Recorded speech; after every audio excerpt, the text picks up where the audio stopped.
하나님 말씀 보시겠습니다. 디모데전서 2장 8절입니다. 디모데전서 2장 8절 말씀,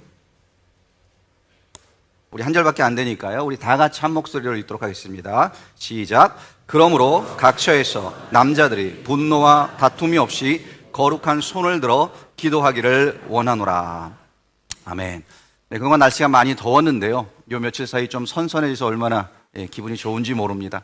날씨가 더울 때 여러분도 아마 갑자기 에어컨을 켰다가 감기에 걸리신 분들이 좀 많은 것 같아요. 저도 이 감기에 걸려서 한 2주 동안 좀 고생을 했는데 아직도 이 감기 기운이 완전히 가시지 않은 것 같습니다. 옆에 분에게 이렇게 한번 인사했으면 좋겠습니다. 건강하세요. 네, 건강하세요. 여름 감기가 무섭습니다, 여러분들. 건강하시기를 바랍니다. 자, 오늘 본문인 이 디모데전서 2장 8절에 보면은요, 독특한 표현이 하나 나오고 있습니다.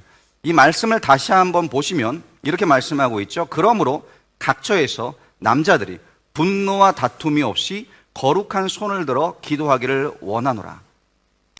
각처에서 남자들이 분노와 다툼이 없이, 그러니까 서로 싸우지 말고 거룩한 손을 들어 기도하기를 원하노라. 이 성경 구절을 읽고 제가 묵상을 하는데요, 한 가지 질문이 제 마음에 떠올랐습니다. 어떤 질문이었는가 하면요, 왜 하나님께서는 여기 이 남자들에게 손을 들고 기도하라 라고 하셨는가 라고 하는 이 질문이었어요.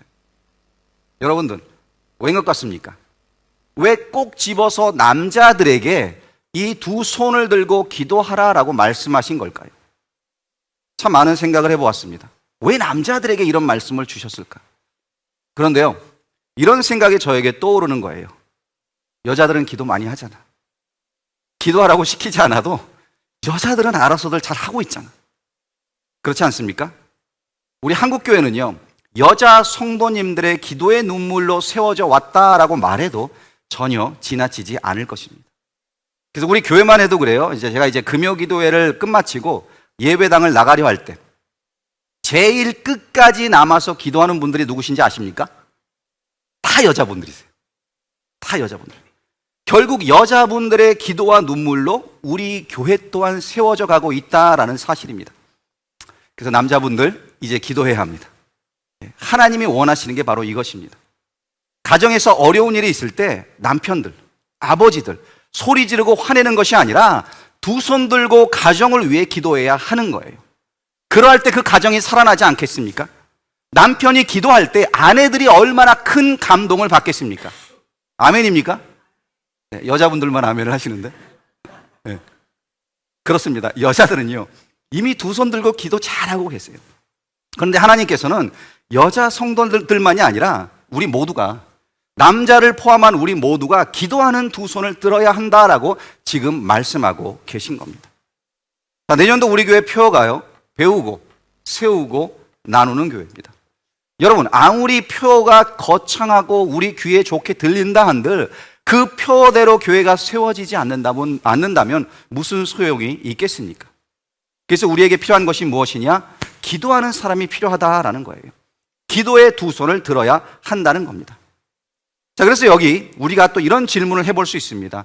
왜 하나님께서는 그냥 기도하라라고 말씀하지 않고 두 손을 들고 기도하라고 말씀하신 것일까? 왜 손을 들고 기도하라라고 말씀하신 것일까? 여러분, 이 성경의 메시지는요, 모두 연결되어 있습니다. 그렇죠? 서로 연관성이 있어요. 그래서 우리가 이 디모데전서를 본문으로 읽기는 했지만 이 말씀의 의미를 깨닫기 위해서는 성경 전체에 이 손을 들고 기도하는 것에 대해서 어떤 메시지를 주고 있는가를 살펴보는 것이 필요합니다. 이 성경에는 의외로 손을 들라라는 표현이 많이 나오고 있습니다. 손을 들고 기도하라, 손을 들고 찬양하라, 손을 들고 하나님께 나아오라 등등, 하나님 앞에 이 손을 드는 행위가 필요하다라는 말씀들이 성경 곳곳에 등장하고 있다는 겁니다. 자, 그 중에서요, 이 아침에 이 출애굽기에 나오는 내용들을 중심으로 왜 기도에 손을 드는 것이 필요한지, 그것에 대해서 이 시간 함께 묵상해 보도록 하겠습니다. 자, 첫 번째로 하나님께서는요, 당신의 백성들을 보호하기 위해서 이 기도에 두 손을 들라라고 명하십니다.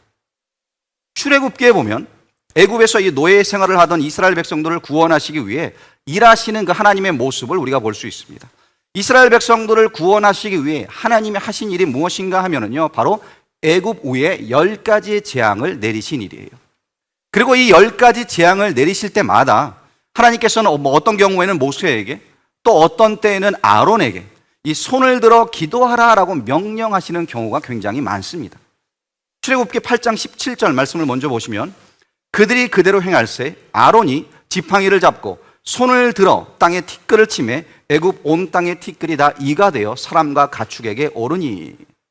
자, 하나님이 모세에게 명령하십니다. 형 아론에게 이야기해서 지팡이를 잡고 손을 들어 땅에 티끌을 치라라고 명령을 하세요. 하나님이 지금 애굽 위에 재앙을 내리시는데 아론에게 어떻게 하라고 하십니까? 손을 들라고 하십니다. 땅을 치라고 하십니다. 손을 드는 행위를 지금 명하고 계신 거예요. 자, 그 다음에 이어서 또 파리 재앙을 내리시는데요. 이렇게 계속 재앙을 내리실 때마다 모세나 아론으로 하여금 손을 들게 하셨다는 거예요. 그런데 그렇게 하신 이유가 있으십니다. 왜 이렇게 손을 들게 하셨는가? 출애굽기 8장 22절 23절을 보면은요, 그날에 나는 내 백성이 거주하는 고센 땅을 구별하여 그곳에는 파리가 없게 하리니 이로 말미암아 이 땅에서 내가 여호와인 줄을 내가 알게 될 것이라. 내가 내 백성과 내 백성 사이를 구별하리니 내일 이 표징이 있으리라 하셨다 하라 하시고, 내 백성이 거주하는 그 고센 땅에는 재앙이 없게 하리라. 내가 내 백성과 애굽 백성 사이를 구별하리라.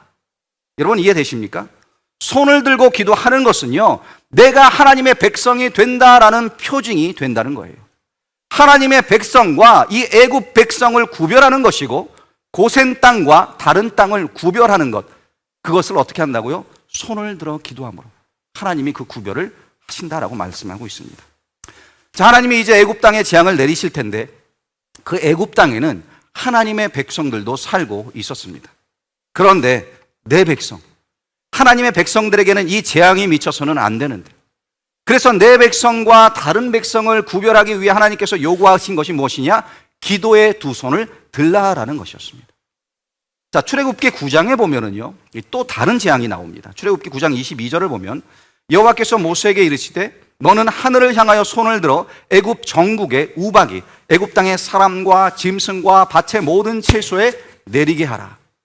자, 여기도 보시면 모세에게 하늘을 향하여 손을 들라라고 말씀하세요. 그리할 때 애굽 전역에 우박이 떨어지게 하시겠다라는 겁니다. 자, 이렇게 하나님이 우박을 내리시는데도 모세에게 손을 들라고 하셨습니다. 그리고 거기에는 또 목적이 있으십니다.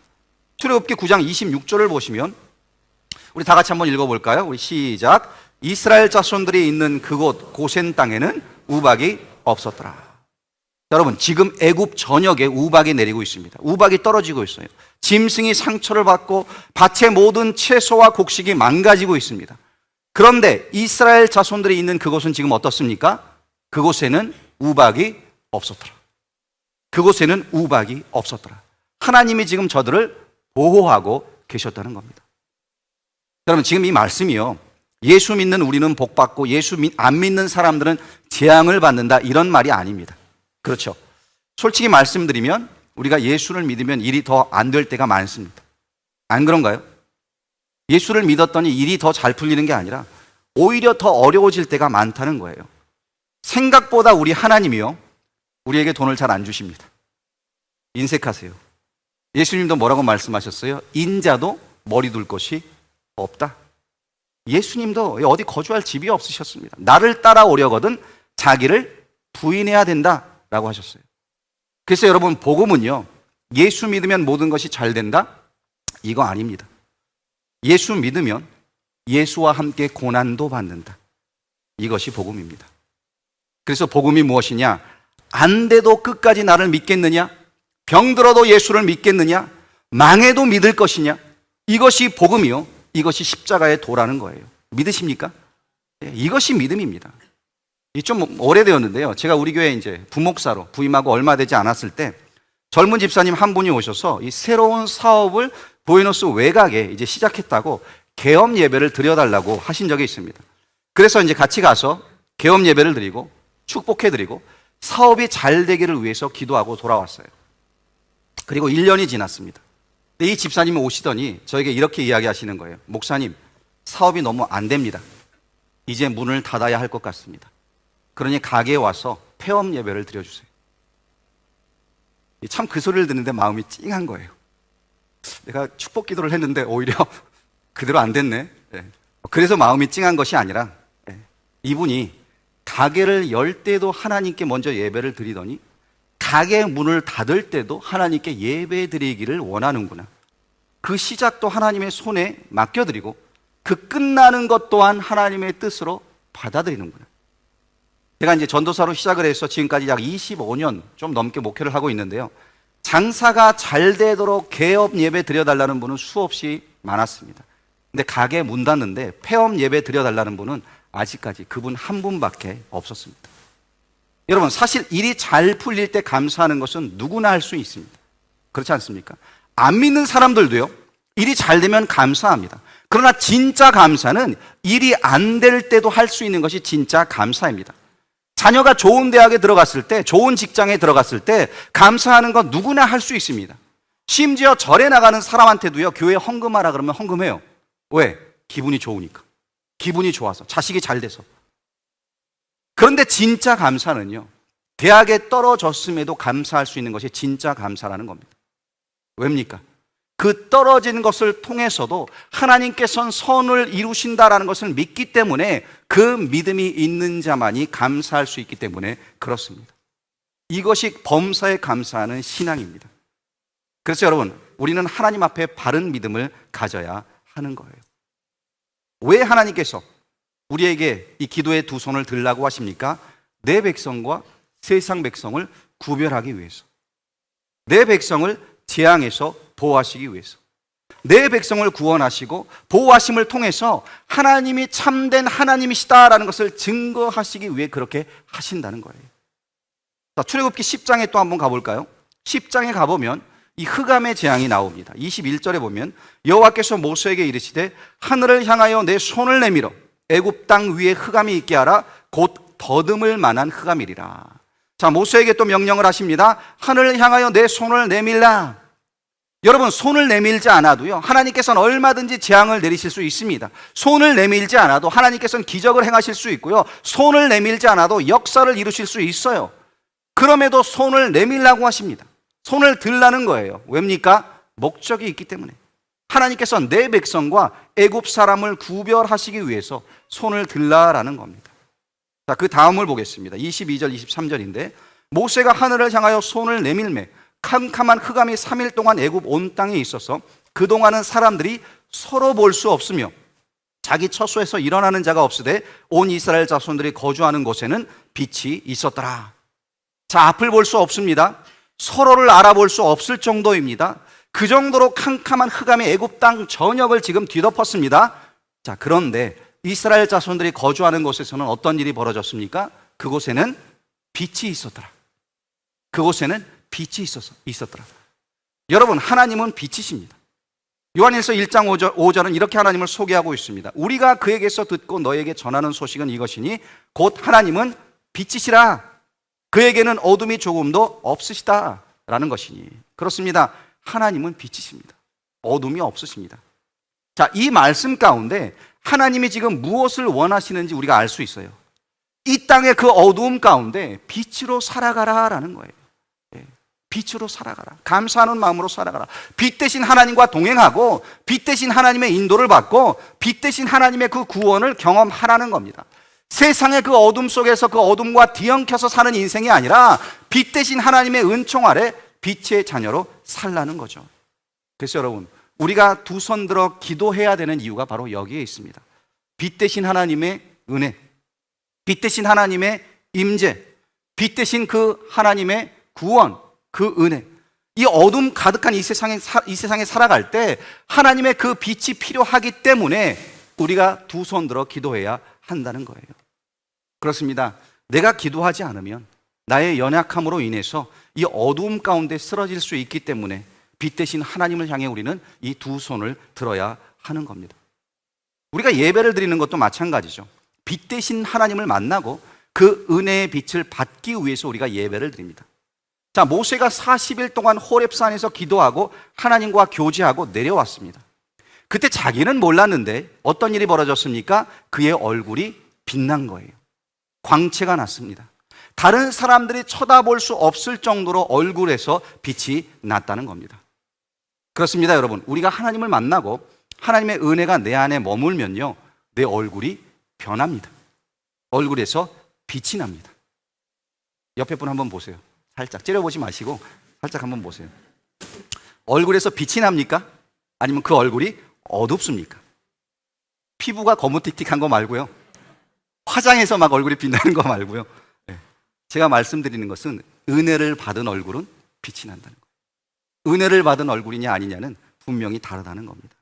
은혜 받은 사람의 얼굴은 티가 납니다. 하나님의 은혜가 내 안에 부어지면 감출 수가 없는 거예요.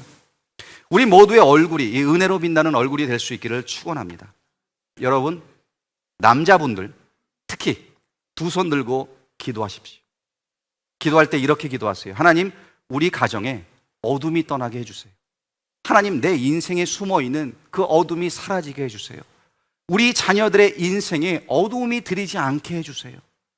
하나님이 왜 두 손 들고 기도하라고 하십니까? 하나님의 빛을 비춰주시기 위해서입니다.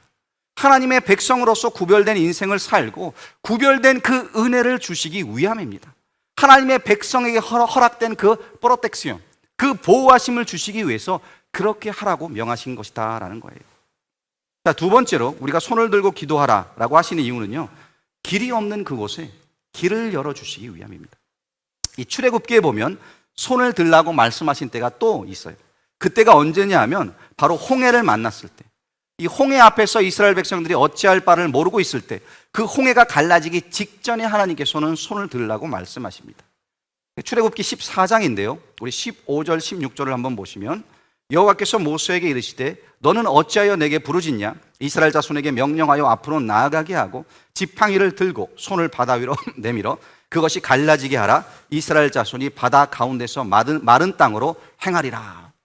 자, 막다른 길목 앞에서 모세는 부르짖기 시작했습니다. 앞에는 바다가 그 길을 가로막고 있고요, 뒤에는 이 애굽 군대가 자기들을 죽이려고 지금 쫓아오고 있습니다. 그 어디에도 도망갈 수 있는 길은 없었습니다. 그때 하나님께서 이렇게 말씀하시죠. 그만 부르짖으라고. 부르짖지 말고 지팡이를 든 그 손을 바다 위로 내밀라라고 말씀하세요. 그리할 때 바다가 갈라진다는 거죠. 여러분, 이스라엘 백성들은요, 지금도 너무나도 두려운 상황 가운데 처해 있습니다. 죽음이 가로막고 있고요, 뒤에서도 또 죽음이 추적해 오고 있었습니다. 앞뒤가 다 죽음이었어요. 그런데 심지어 그곳으로 인도하신 분이 누구시냐? 하나님이 그곳으로 인도하셨다는 겁니다. 자, 이스라엘 백성들은 너무나 두려워서 떨고 있었지만 하나님께서 저들을 그곳으로 인도하셨는데, 그렇게 하신 데에는 하나님 나름대로의 뜻이 있으셨다는 거예요. 하나님께서는 그곳에 홍해가 있다는 것을 아셨습니다. 하나님께서 그렇게 하신 이유가 있고 다 계획이 있기 때문에 그렇게 하신 것이죠. 어떤 계획이었습니까? 그 홍해 바다를 갈라서 마른 땅처럼 저들로 건너가게 하실 계획을 하나님은 이미 갖고 계셨다는 겁니다. 그리고 하나님의 계획은 거기서 끝나지 않습니다. 이스라엘 백성들 앞에는요, 그들은 그 길을 건너서 저들로 건너게 했지만 그 뒤를 쫓던 애국 군대는 말 그대로 전부 다 수장시켜 버렸어요. 홍해 아래로 수장시켜 버렸어요. 그래서 출애굽기 14장 27절에서 28절을 우리 한번 보겠습니다. 보시면, 모세가 그 손을 바다 위로 내밀매 새벽이 되어 바다의 힘이 회복된지라.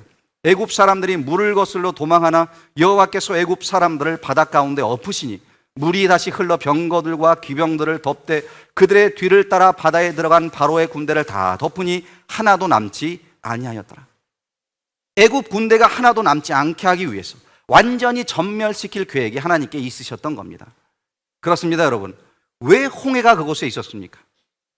왜 고난이 우리에게 있는 겁니까? 하나님의 백성들에게 길을 내어주시기 위해서 그곳에 홍해가 있는 것이고요, 동시에 우리를 두렵게 하는 그것을 죽이시기 위해서 그곳에 홍해가 있다는 거예요. 그래서 여러분, 고난은요, 나를 괴롭게 하시기 위함이 아닙니다. 내가 두려워하는 그것을 넘어가라고, 그곳에 길을 하나님이 내어주시겠다고, 또 내가 두려워하는 그것을 수장시키시겠다고, 그 일을 위해서 하나님이 우리에게 홍해를 허락하시는 겁니다. 그리고 그 홍해 앞에서 우리가 해야 할 일은 무엇입니까? 두 손 들고 두 손을 내밀고 하나님을 향해 기도하는 거예요. 여러분, 우리가 살다 보면은요, 참 큰일이다라는 상황들을 만나게 됩니다. 그렇죠? 참 큰일이다. 홍해와 같은, 애굽 군대와 같은 그런 큰 일들, 그런 위협들이 우리를 찾아올 때가 있습니다. 그럴 때마다 두 손을 드시고 이렇게 고백하시기 바랍니다. 나에게는 큰 일이지만 하나님께는 작은 일이다. 하나님, 내 앞에 있는 홍해가 나에게는 너무 크게 보이고 두렵게 보입니다. 그러나 하나님께는 너무 작은 일이며 그 홍해를 가를 수 있는 능력이 또한 하나님께 있는 줄 믿습니다. 네, 그렇습니다. 우리 주님께 작은 일은, 큰 일은 없는 거예요. 모든 일이 다 작은 거예요. 아무리 큰 일을 우리가 만난다 할지라도 여호와 하나님께는요, 큰 일이 아닌 줄로 믿습니다. 맞습니까? 네. 여러분, 우리는 살다 보면 우리가 가진 소유와 또 우리가 가진 힘으로는 절대로 건널 수 없는 그런 강을 만나게 되어 있습니다. 혹시라도 아직 그런 경우를 여러분들 만나지 않았다면 기대하십시오. 곧 만나게 될 것입니다. 나의 힘으로 건널 수 없는 그 강이 있다는 거예요. 고난이 찾아온다는 겁니다. 그때 무엇을 해야 한다고요? 두 손 들고 기도해야 한다는 겁니다. 왜냐하면 그것을 달라지게 하기 위해서, 길이 없는 그곳에 길을 내기 위해서. 그래서 이사야서 43장 16절에서부터 보면은 우리가 믿는 하나님을 이런 분이라고 소개하고 있죠. 나 여호와가 이같이 말하노라. 바다 가운데의 길을, 큰 물 가운데의 지름길을 내고 병거와 말과 군대의 용사를 이끌어내어 그들이 일시에 엎드러져 일어나지 못하고 소멸하기를 꺼져가는 등불 같게 하였느니라.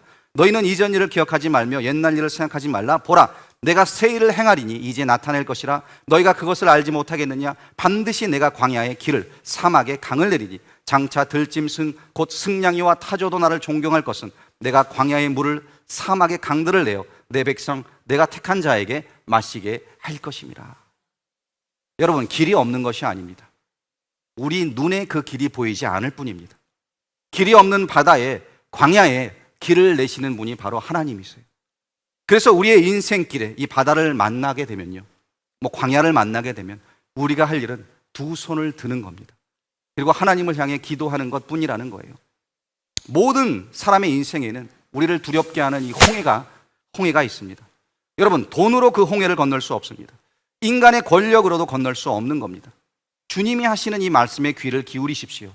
기도의 두 손을 높이 들라. 기도의 두 손을 높이 들라.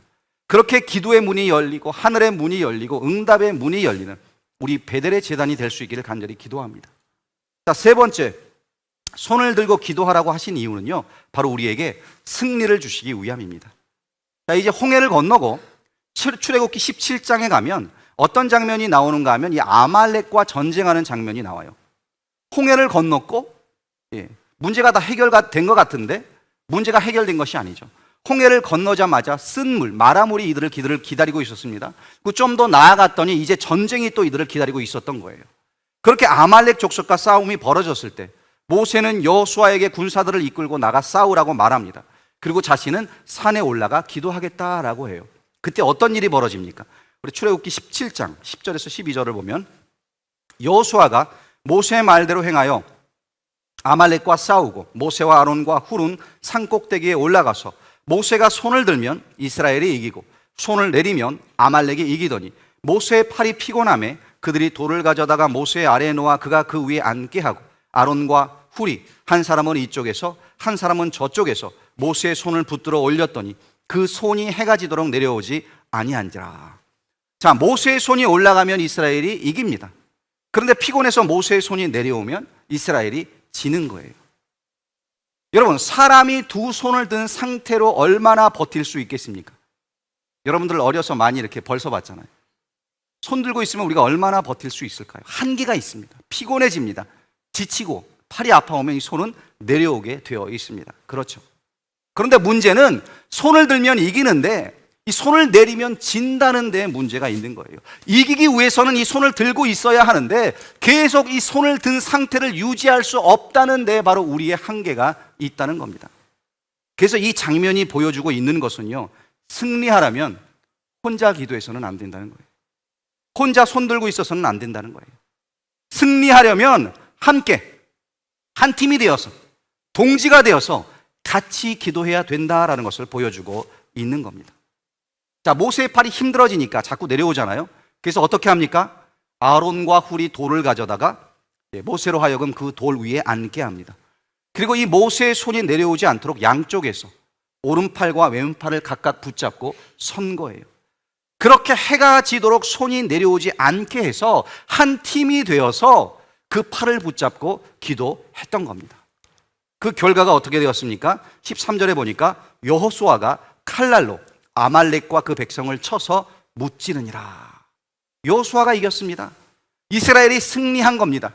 강한 무기와 잘 훈련된 군사들이 있어서 이긴 것이 아닙니다. 모세가 두 손 들고 기도했기 때문에, 아론과 훌이 그 손을 붙잡고 내려오지 않도록 옆에서 도왔기 때문에 이 중보 기도를 하나님이 들으셨고 저들에게 승리를 주신 겁니다. 그 승리를 주신 여호와 하나님을요, 이 출애굽기 17장에선 여호와 니시라고, 승리의 깃발이 주님이 되신다라고 증거하고 있는 거예요. 자, 그러면 여러분, 우리 교회에서 누가 이 모세의 역할을 감당하고 있을까요? 목사인 제가 될 수 있겠죠? 그리고 기도하시는 우리 장로님들도 될 수 있습니다. 그런데 여러분 그거 아세요? 여러분이 바로 모세요, 아론이요, 훌입니다. 옆에 분에게 이렇게 말하세요. 당신이 모세고 아론이고 훌입니다. 무슨 말입니까? 두 손 들고 기도해야 하는 사람이 다른 사람이 아니라 여러분들이라는 거예요. 우리 모두가 두 손 들고 기도해야 하는 겁니다. 그렇게 기도하는 사람들이 되어서 이 두 손을 아론과 훌이 되어서 서로 그 팔을 붙잡아 주어야 된다는 겁니다. 목사인 제가 기도할 때 여러분이 아론과 훌이 되어 주셔야 돼요. 제 팔이 내려오지 않도록 옆에서 붙잡아 주시고 함께 기도해 주셔야 합니다. 여러분들이 기도할 때 또 제가 아론과 훌이 되어서 여러분 곁에서 팔을 붙들고 함께 기도할 수 있도록 노력하겠습니다. 목사가 기도하지 못하도록 괴롭게 만들지 마시고 기도할 수 있도록 여러분 손을 붙들어 주십시오. 그리고 여러분들도 그 손을 붙잡고 함께 기도해야 하는 겁니다. 죄송하지만 옆에 분의 손을 한번 잡아보시겠습니까?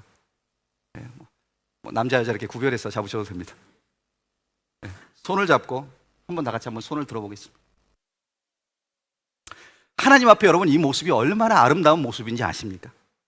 교회가 연합해서 모든 성도들이 합심해서 이 기도의 두 손을 서로 붙들고 하나님을 향해 들게 될 때 하나님의 역사와 일하심이 그 교회를 통해 일어난다라는 것을 여러분들 믿으시기 바랍니다.